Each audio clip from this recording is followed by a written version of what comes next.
Hey kiddos, it's Tanglewood Sue here. I'm coming at you vertically today. I know I never go live this way and hardly ever unannounced either, but that's okay. I want to show you something I'm working on, and I wanted to show you some really cool effects with what I'm working on. So, and this is the only way to get it in the shot. So, come on over here for a second. So this piece we had donated to us, and it was painted. Oh my goodness, how do I say this kindly? There's no kind way to put it. It was terrible. Somebody had just like taken latex red paint and just kind of like, it was like a massacre. It was like, it looked like someone had been injured standing next to this cupboard. And when someone gave it to me, I was kind of like, can I? And I decided, yes, I can. And so here's what we did. Since we had red underneath, I went ahead, I want to show you this, and just did a pop of red color in here. Isn't that pretty? I love Farm Fresh or light teals or duck egg blues, that kind of thing. This is Farm Fresh by Debis DIY Diary.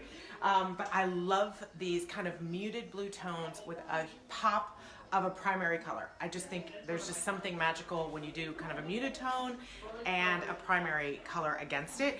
And I actually saw someone in one of my groups today who was talking about her husband did not want color, but she really wanted a pop color. And I said, put it on the inside, because every time you open it up, here's what it's like. Like, okay, that's pretty, this is a date. It's classic, it's beautiful. But then you go, whoa!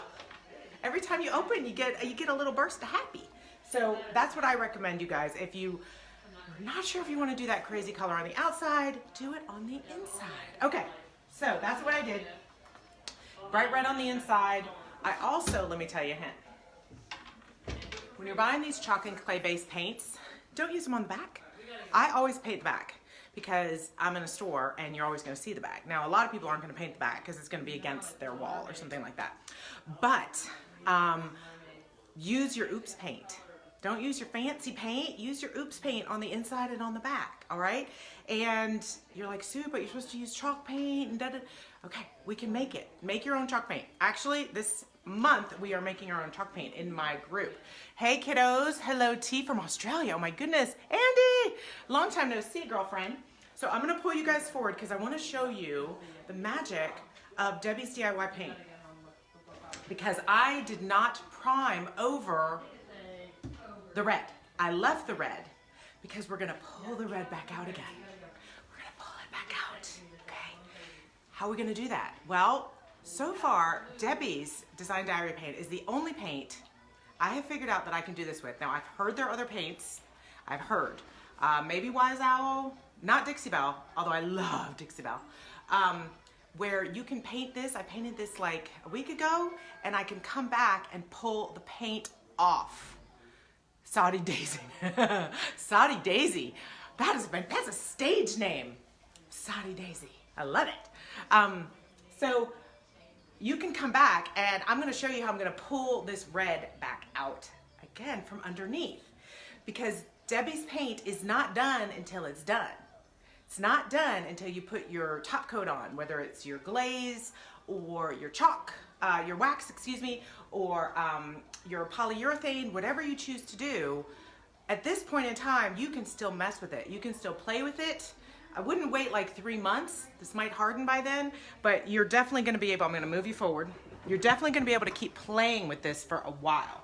I need to get a dolly for this camera. As y'all can see, I'm trying out a new approach here of, I'm painting in the store. I know, I'm painting in the store. I don't usually do that, but I thought it would be fun, and the clients really get a kick out of it. They like seeing me spill paint. All right, so now you guys can see here. Maybe a little closer. All right, so you see here, let me move my light closer too. I've noticed watching lives, there are a lot of really helpful husbands out there. That's what I've noticed about the lives. That's too bright. I've noticed that I'm like, how are they moving the camera around? Do they have some kind of special camera on a dolly that just moves wherever they do? And I'm like, no, they have a husband in the garage with them. My husband loves me, but he's not here holding the camera. It's just me. I'm just a one-woman show. So we'll figure it out. Y'all are patient. So this had the red underneath. Y'all want to see it? You want to see the red? Okay, let's do it. So what I'm going to do, you guys, I have a paper towel. Very techie, right? I have water. That's it. That's it. Okay, don't make this hard. Don't make it hard. So I'm gonna wet that down. I'm gonna let it just soak in for a second, like moisturize that, okay? And then there are a few different things you can do. You can just start kind of rubbing. Are you seeing that? You guys need to get a little closer so you can really see. I think this table is not the best. Let me see if I can do this without breaking my phone. All right, there we go. Okay, let me really get up there. Okay, so look at that. It just comes right off, you guys. So if you wanted, like, this piece is already kind of a farmhouse style, not a lot of ornate going on. And this kind of weathered look is gonna look just great on it. So, but what I like to do when I'm doing these pieces is really just get the edges where it's normally gonna weather, okay? So what I like to do is take one of these old sponges. I have to back you away for a second. You're just too close, you're in my personal space. Take these, it's pretty dull, but it's gonna grab onto this while it's wet and it's gonna let me pull it off a little bit better. So, see? I'm gonna get you right up there close.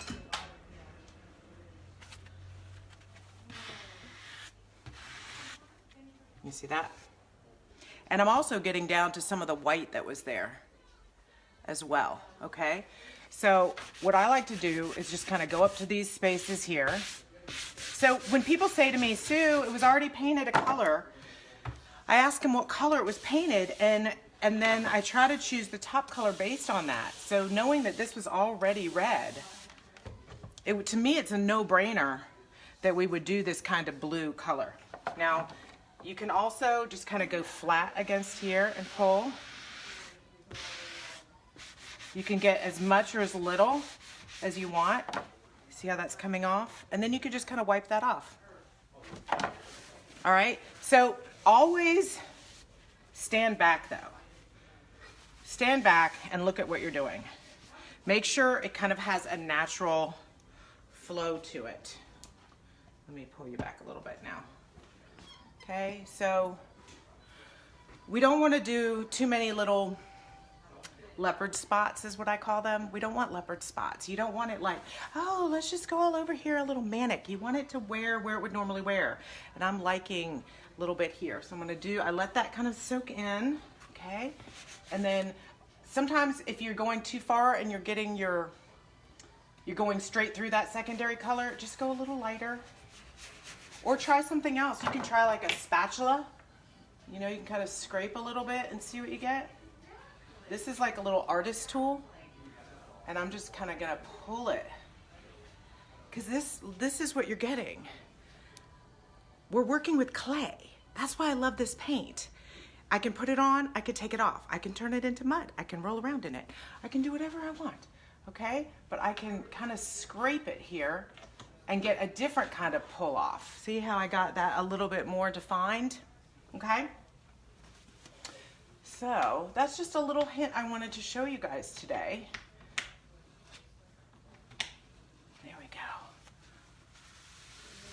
So this month, you guys, in my group, we are gonna try, don't tell Patty, don't tell Debbie, I love Debbie, but we're gonna try making some of our own paint. Just because I like to have as many choices as I can. And I've been playing around with powders and colorants. And so it's not too late if you guys want to join me in Crazy Ass Craft Club, because next week and the week after we're making our own paints that will do this, but we can make them any color we want. We can make purple. There's no real chalk paint purple.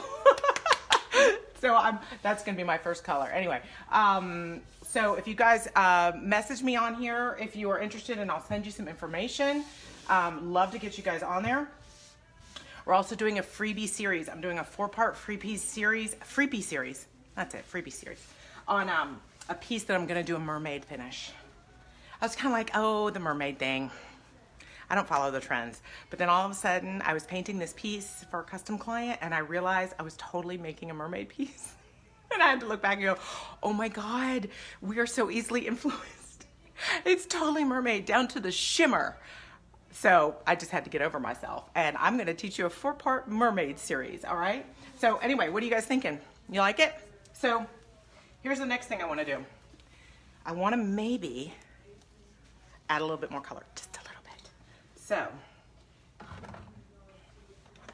I'm going to take Debbie's, just a little bit here, and I'm gonna kind of go just a little bit in some of these corners just to see what happens, okay? Because I think the only thing more fun than kind of teal and red is a little pop of yellow, little pop of mustard.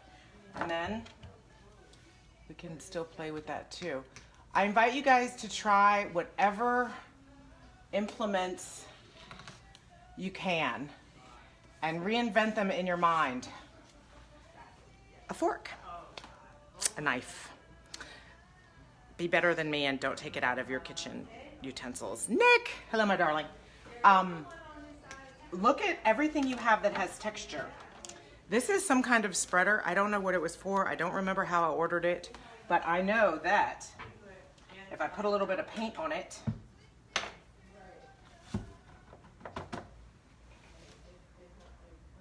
I could do something fun with it. Ooh. What you think? And here's the beauty. If I don't like it, just wipe it off. It's that easy. Okay, let's stand back. Let's see how this piece is coming together. Yeah, the rug and this are not doing well. Sorry guys. I'll rethink this process. I'll get myself a little roller.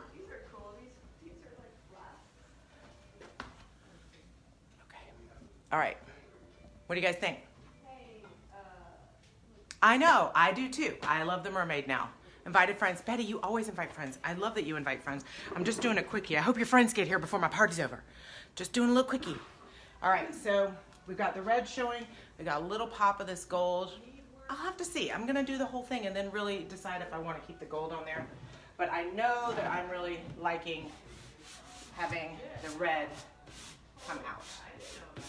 All right, and if you want to, you can even, before it's totally dry, kind of pull it back a little bit. And mix it in. All right, that's it. If I want more red, I ran out of my marquee, but I have some Dixie Belle Bright Red that I might kind of put in here in a few spots. You don't need to do the whole piece. That's what I want to impress. How do I put this? Tell you. Effects are really cool and they're really fun, and they can be used sparingly and still have that perfect pop. So I like this, and I may just do it around the edges. I may do the whole thing. I may just do the back. But I know we all see a lot of fun things out there to try, and definitely try them. But if you're just starting out, you can make such a huge impact on your piece with just a little smidge, just a little tease. Just a little tease. All right, that's all this was, just a little tease, you guys. Keep a lookout on my page for my 4-part mermaid series, free, that I'm making for you guys as my gift to you. Also, if you want to join me for the rest of this month, we're making paint. We just made dye, and you'll be privy to all those videos on Crazy Ass Craft Club. What else do I have to tell you? I don't know. There's always something fun going on. Oh, we have a concert here tonight. I have to go clean up. All right. Bye, guys. Mwah. Oh, you're welcome, T. It's always my pleasure. Stop in anytime. Bring some iced tea next time. Bye.